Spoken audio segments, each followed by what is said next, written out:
Hello and welcome to the Blorecast, your regular serving of oral entertainment with me, James Blore.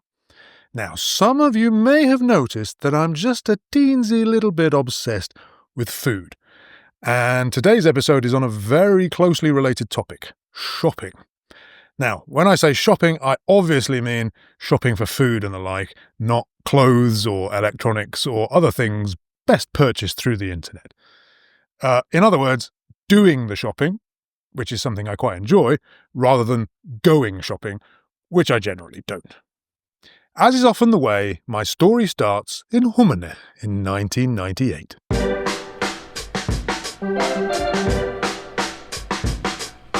When I first arrived in Slovakia, I had no teaching duties at the weekend, and indeed I still don't. And so Saturday mornings quickly settled into a very pleasant routine, starting with my weekly shopping. In the UK, this had involved a trip to one supermarket where I would buy everything I needed and probably several things that I didn't. But in Humenné, things were a little different.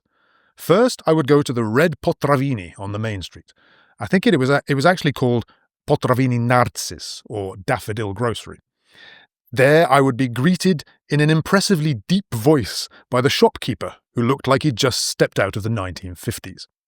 It is upon this man's pronunciation of Dobrý deň that I model everything that I've ever said in Slovak.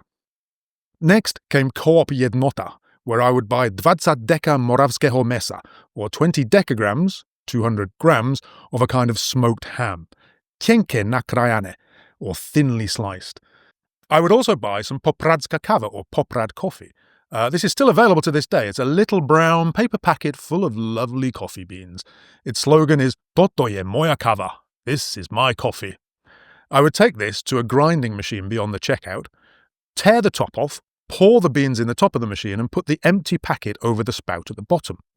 And then press the button and listen to the grinding noises and inhale the beautiful aroma of coffee. Eventually I would take it home and make some Slovak-Turkish coffee called turecká kava, but maybe more on that in another episode. The final stop would be a visit to Vrchovina, or the Highlands, a shop where I would buy myself a special treat, a litre of Cappy multivitamin juice. Occasionally, my now wife and I would visit the nearby city of Košice, next to which we in fact now live, and there we would always visit Hypertesco's, which was a huge supermarket bigger than anything that I'd experienced in the UK at the time. I would just stand there like a wide-eyed country boy going, "Oh my goodness, this is huge."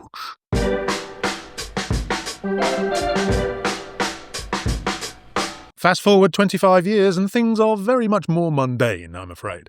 Once every 2 weeks we'll go to Lidl. It's small, the choice is limited, but it has most of what we need and you can get in and out quickly. And the prices are not too bad.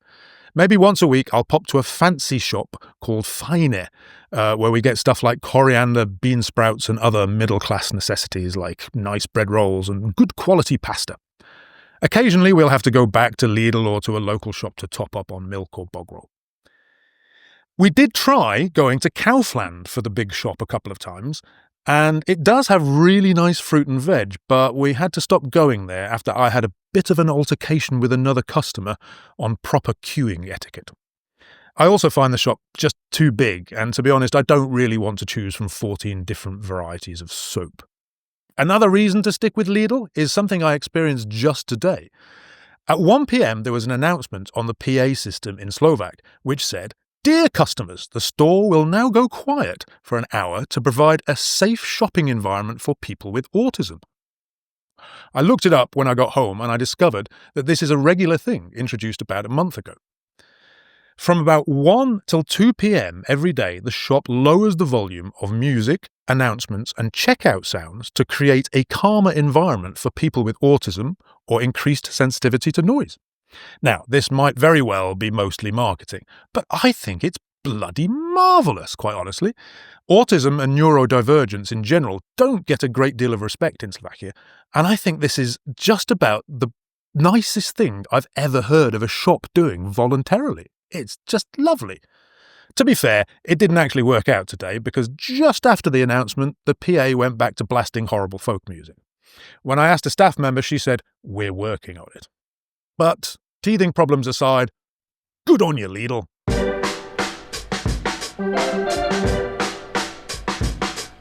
Of course, like many immigrants, there was a time when I used to come back from visits to the UK with a suitcase stuffed full of food.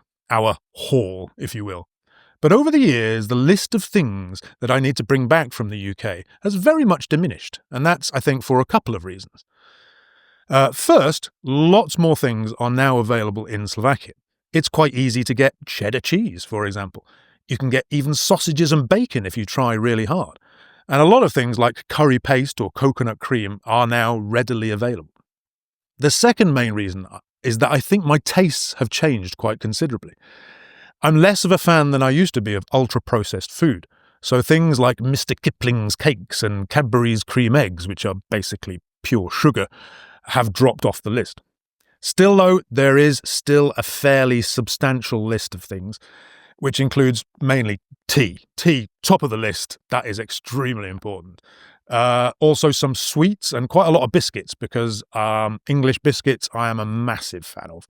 Maybe some Christmas stuff at this time of year, and occasionally a bread product like bagels or something like that I mentioned previously.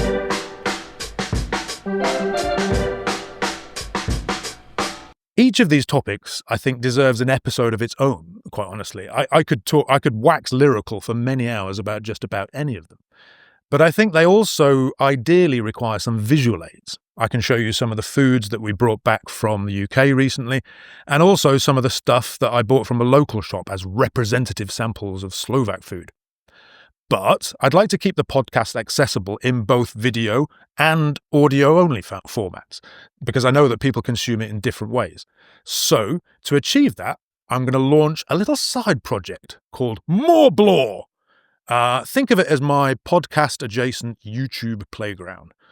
And the first few More Blore videos will see British food face off against their Slovak counterparts in a variety of categories like hot drinks and savoury snacks.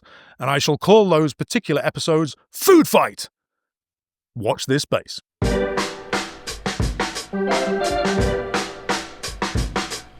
All in all, I'm honestly glad that I live in Slovakia, for many reasons, but certainly from a shopping perspective.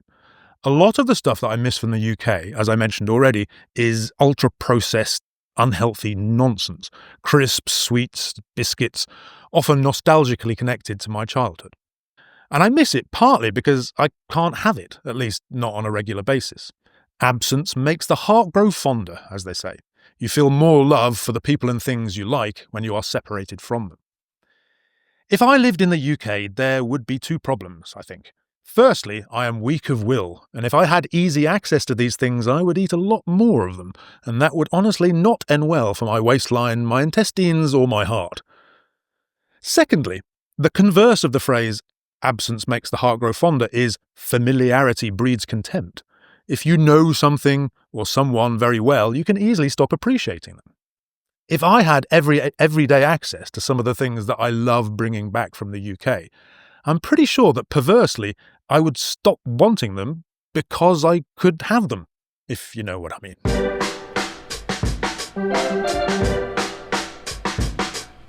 So that's it, my take on shopping in Slovakia. What are the biggest changes in grocery shopping in your country in the last 30 years? What do you miss when you go abroad? And is Margot really edible?